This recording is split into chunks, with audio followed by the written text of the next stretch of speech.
டெல்லிக்கு அடிபணிந்தாரா விஜய்? மத்திய அரசின் நிதிக்காக நீட் எதிர்ப்பை ஒடுக்கிய பின்னணி. ஆகஸ்ட் முதல் வாரத்தில் தமிழகத்தின் முதல் பட்ஜெட். கலக்கப் போகும் நிதியமைச்சர் மரிய வில்சனின் வார்த்தை ஜாலங்கள். சிறையில் திமுக எம்எல்ஏ மார்க்கண்டேயன். ஒரு வாரம் கழித்து உதயநிதி சந்தித்ததன் ரகசியம் என்ன? தமிழ் பேசும் வடமாநில ஐபிஎஸ் அதிகாரி சென்னை மண்டல சிபிஐ இணை இயக்குநராக பிரதீப் குமார் அதிரடி நியமனம். கரூர் கூட்ட நெரிசல் வழக்கின் கதி என்ன? புதிய சிபிஐ அதிகாரியால் அரசியல் வட்டாரத்தில் பரபரப்பு. இந்த அத்தனை சீக்கிரட்டையும் தான் இன்னைக்கு நம்ம மிஸ்டர் நிறையால பார்க்க போறோம். வணக்கம், இது ஐஎன்டி பயர்.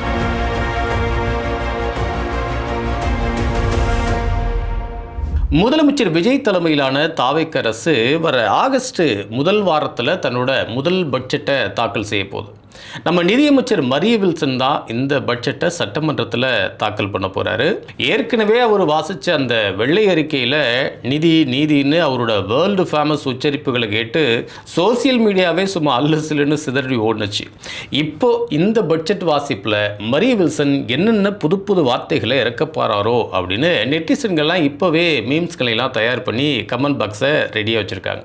ஆனால் இதையெல்லாம் தாண்டி சிஎம் விஜயோட இந்த முதல் பட்ஜெட் எப்படி தான் இருக்க போகுது அப்படின்னு எதிர்க்கட்சிகளான திமுக அதிமுக காரங்க ஒரு பக்கமும், நமக்கு ஏதாச்சும் தேருமா அப்படின்னு பொதுமக்களும் செம்ம ஆவலாக காத்துட்டு இருக்காங்க. கடந்த 2 வாரமாக ஒரு நாளைக்கு 2 துறைகள்னு ஆளாளுக்கு பிரித்து மேய்ஞ்சி பட்ஜெட்டுக்கு முந்தைய ஆலோசனை கூட்டங்களை நடத்தி முதல்வர் விஜய் மாஸ் காட்டிட்டு இருக்காரு.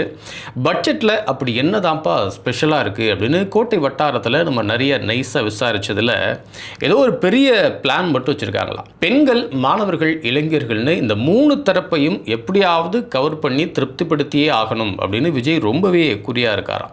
மாநிலத்தோட நிதி நிலைமை அவ்வளவு திருப்திகரமாக இல்லாட்டி கூட மத்திய அரசோட நிதி உதவியோட இந்த பட்ஜெட்டை செம்ம கெத்தா டிசைன் பண்ணிடலாம் அப்படின்னு விஜய் மலை மாறி நம்பியிருக்காராம். கடந்த திமுக ஆட்சியில் தமிழ்நாட்டுக்கு வராமல் அந்த கை நழுவி போன நிதிகள் எல்லாமே இப்போது தாவேக்க ஆட்சியில் எந்த தங்கு தடையும் இல்லாமல் டெல்லியிலேருந்து அப்படியே பொல பொலன்னு கொட்ட போகுதான். அதுக்காக தான் தமிழ்நாட்டில் கிளம்பின அந்த நீட் எதிர்ப்பு போராட்டங்களை விஜய் நைஸாக அமுக்கி ஒடுக்கி வச்சாராம். அது மட்டும் இல்லாமல் அந்த 125 நாள் ஜிராம்ஜி திட்டத்தையும் தமிழ்நாட்டில் சுட சுட அமுல்படுத்த போகிறாராம்.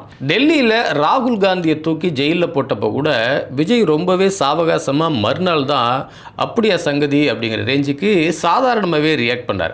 அரசியல் விஷயத்திலேயே இந்த அளவுக்கு மெயின்டைன் பண்ணுறாருன்னா அரசு ரீதியாக டெல்லி கூட ரொம்ப இணக்கமாக போகிறது தான் அவர் விரும்புகிறாராம். மறைமுகமாக யாரெல்லாம் என்னெல்லாம் பண்ணுறாங்கன்னு தான் நமக்கு A to Z தெரியுமே. டெல்லியை கொஞ்சம் அனுசரித்து போனால் மத்திய அரசோட நிதியை முழுசாக கலெக்ட் பண்ணி இந்த நிதி நெருக்கடியை சமாளிச்சிடலாம் அப்படின்னு கணக்கு போட்டுட்ருக்காராம் சிஎம் விஜய். ஆக்சுவலாக வர இடைத்தேர்தலில் எப்படியாவது ஜெயிச்சு மெஜாரிட்டியை பிடிச்சாகணும். அதுக்கு இந்த பட்ஜெட்டில் ஸ்கீம்களை சும்மா அள்ளி தெளிச்சு ஆட்களை தூக்கணும் அப்படின்னு விஜய் தெளிவாக இருக்காராம். இடைத்தேர்தலுக்கு அப்புறமா நமக்கு மெஜாரிட்டி கிடைச்சிடும்னு வைங்க, அப்புறம் இந்த காங்கிரஸ் மற்ற கூட்டணி கட்சிகள் எல்லாம் விஜய் கண்டுக்கவே மாட்டாராம். அவரோட ஆட்டமே வேற மாதிரி இருக்கும் அப்படின்னு சொல்றாங்க. அடுத்ததா அப்படியே திமுக பக்கம் திரும்பி பார்த்தா, கடந்த ஜூலை 20ஆம் தேதி அன்னைக்கு முதலமைச்சர் விஜய்க்கு கொலை மிரட்டல் விட்டார் அப்படின்னு சொல்லி விளாத்திக்குளம் திமுக எம்எல்ஏ மார்க்கண்டேயனை போலீஸ்காரவங்க தட்டி தூக்கிட்டு போய் கோர்ட்டில் ஆஜர்படுத்தினாங்க. அன்னைக்கு நைட்டே அவருக்கு 14 நாள் ரிமாண்டை போட்டு பாளையங்கோட்டை ஜெயிலில் அடைச்சிட்டாங்க. அவர் ஜெயிலுக்கு போன 1-2 நாள்லேயே திமுக துணை பொதுச் செயலாளர் கனிமொழி ஓடி போய் அவரை பார்த்துட்டு வந்தாங்க. அவங்களுக்கு அப்புறமா முன்னாள் அமைச்சர்கள் எல்லாரும் கியூவில் நின்று மார்க்கண்டேயனை மீட் பண்ணாங்க. ஆனால் சரியாக ஒரு வாரம் கழித்து ஜூலை 27ஆம் தேதி அன்னைக்கு தான் நம்ம இளைஞரணி செயலாளர் உதயநிதி மெதுவாக பாளையங்கோட்டை சிறைக்கு போய் மார்க்கண்டேயனை ஜஸ்ட்டு எட்டி பார்த்துருக்கார். ஐயோ சாமி, சின்னவர் நம்மளை பார்க்கவே வரமாட்டாரோ அப்படின்னு நினச்சிருந்த மார்க்கண்டேயன் உதயநிதியை பார்த்ததும் அப்படியே பூரிச்சு உற்சாகமாயிட்டாராம். ஆனால் என்ன கொடுமைன்னா, அந்த சிறை வளாகத்தில் வெறும் 40 நிமிஷம் தான் உதயநிதி இருந்திருக்கிறார். அண்ணே, ஒன்றும் கவலைப்படாதீங்க, எல்லாம் பார்த்துக்கலாம், ஒன்றும் பிரச்சனை இல்லை அப்படின்னு 4 வார்த்தையை சொல்லி மண்டையை கழுவிட்டு அங்கேருந்து கிளம்பியிருக்கிறார். கடைசியாக சிபிஐ மேட்ரோட அப்டேட் ஒன்று என்னென்னா, தமிழ்நாடு கேடர் அதிகாரியா பிரதீப்குமார் ஐபிஎஸ் எல்லை பாதுகாப்பு படையில் ரொம்ப கெத்தாக பணியாற்றிட்டு வந்த நிலையில் இப்போது சென்னை மண்டல சிபிஐ இணை இயக்குனராக அதிரடியாக நியமிக்கப்பட்டிருக்கார். அவர் வடமாநில அதிகாரியாக இருந்தாலும் நம்ம தமிழ்நாடு கேடருங்கிறதுனால தமிழை சும்மா சக்கப்போடு போடுவார். நல்லா தமிழில் பேசக்கூடியவர். தமிழ்நாட்டோட முக்கிய சிபிஐ வழக்குகள் எல்லாமே இப்போது பிரதீப்குமார் கைக்கு போயிருக்கிறதுனால அரசியல் புள்ளிகளுக்குள்ள ஒரு பெரிய கலக்கமே ஆரம்பிச்சிருக்கு. குறிப்பாக கரூர் கூட்ட நெரிசல் உயிரிழப்பு வழக்கு உட்பட பல முக்கிய வழக்குகள் சிபிஐ கைவசம் இருக்கிறதுனால புதுசாக வந்திருக்க இந்த சிபிஐ அதிகாரி பிரதீப்குமார் யாரெல்லாம் கூப்பிட்டு ஆஃப் பண்ண போகிறாரோ அப்படின்னு அரசியல் வட்டாரமே பயத்தில் உறைஞ்சு போய் கிடக்குதான். இன்னைக்கு நிறையாட்டேருந்து வந்து அத்தனை ஹாட் அரசியல் தகவலையும் உங்கள்கிட்ட ஷேர் பண்ணிட்டோம். மத்திய அரசோட இணக்கமாக போய் நிதியை பெற விஜய் நினைக்கிறது சரியான நகர்வா? இது சிஎம் விஜய்க்கும் தமிழக மக்களுக்கும் சாதகமான சூழ்நிலைகளை உருவாக்குமா? நிதியமைச்சர் மரிய வில்சன் முதல் பட்ஜெட் உரை எப்படி இருக்கும்னு நினைக்கிறீங்க? புதிய சிபிஐ இணை இயக்குனர் வரவால கரூர் கூட்ட நெரிசல் வழக்கில் அதிரடி திருப்பங்கள் ஏதாவது வருமா அப்படின்னு கீழே இருக்கிற கமெண்ட் பாக்ஸில் உங்களோட கமெண்ட்ஸை மறக்காம தட்டி விடுங்க.